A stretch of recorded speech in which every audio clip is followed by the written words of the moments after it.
ذکر کیا ہے اور ذکر الہی کی مقدار کیا ہے؟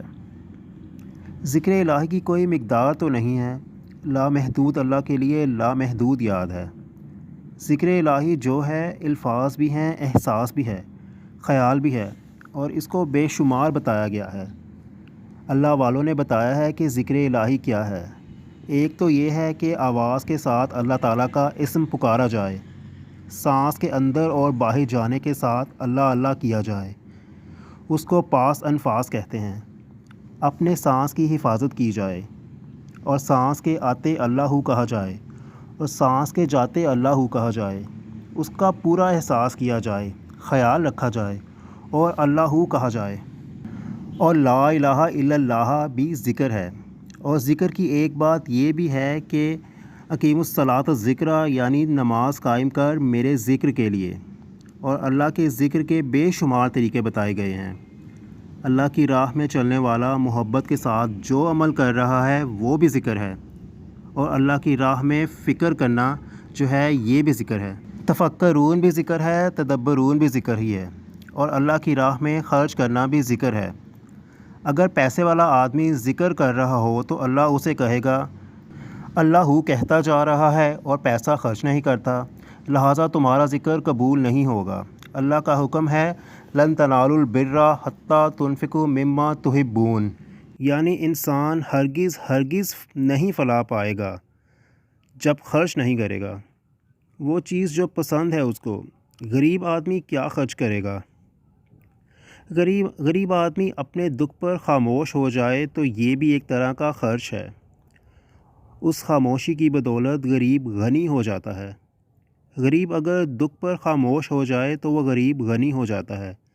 کبھی بھی اپنا دکھ پر لوگوں کی گواہی نہ لو، دکھ کو خاموش کر دو اور اپنے غم کو پی جاؤ اللہ کے لیے، اور اللہ کی راہ میں یہ سوچ کر کہ یہ مصیبت اس کی طرف سے آئی ہے۔ خدا کی طرف سے آنے والی چیز کا مخلوق کے سامنے گلہ نہ کرو، اور مخلوق کے ظلم کا اللہ کے سامنے گلہ نہ کرو۔ یہ غریب آدمی کی سخاوت ہے۔ ایسا کرنے سے اس کا ذکر شروع ہو جاتا ہے۔ ذکر کا معنی ہے کہ اللہ کی راہ میں چلنے کا شعور پیدا ہو جائے۔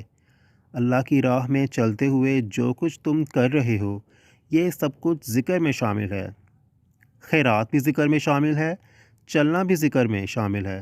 اللہ کے ذاکرین کے لیے روٹی پکانے والا تندورچی بھی ذکر میں شامل ہے۔ یہ پورے کا پورا ذکر ہے، اور یہ اللہ تعالیٰ کے محبوب صلی اللہ علیہ وآلہ وسلم نے بتایا ہے کہ اصلی ذکر یہ ہے کہ انسان زمان و مکان سے الگ ہو کر خالق کون و مکان کے ذکر میں ایسا گم ہو جائے کہ لا مکان بن جائے، بلکہ بالکل اس کے عالم میں محو ہو جائے۔ یہ ذکر کی کیفیت ہے۔ انسان اس حال میں ہمہ حال ہو جاتا ہے۔ ایک آدمی ذکر میں بڑا محو کر دیا گیا، چلتے چلتے اس کو کہیں ٹھوکر لگی تو خون نکل آیا۔ اس خون میں سے بھی ذکر کی آواز آ رہی تھی۔ اللہ کے ذکر کی حد آپ کا شیخ مقرر کرتا ہے۔ مثلا شیخ نے کہا کہ اب ذکر بند کر دے۔ اب یہ ذکر بند کرنا جو ہے یہ اطاعت ہے۔ جس ذکر سے منع کیا جائے وہ ذکر بذات خود آپ کو اطاعت سے باہر لے جائے گا۔ یہ میں وارننگ کی بات بتا رہا ہوں۔ مثلا کوئی شخص ذکر میں بہت محو ہو جائے گا تو نماز کے قریب نہیں جائے گا، اور اللہ کے ذکر میں اتنا محو ہو جائے گا کہ درود شریف سے بھاگے گا۔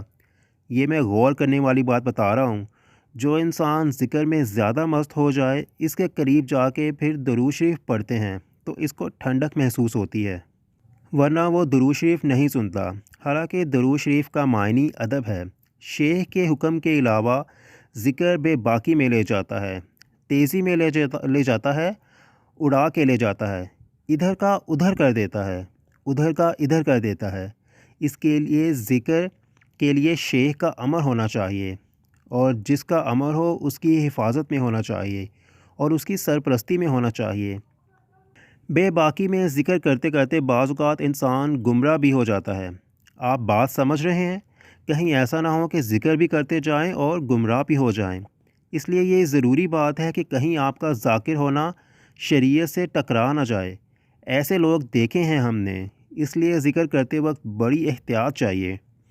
ذکر شریعت کے اندر رہ کے کیا جائے اور کسی شیخ کے حکم سے کیا جائے اور کسی شیخ کی پناہ میں کیا جائے اور اس کے سہارے سے کیا جائے تاکہ منزل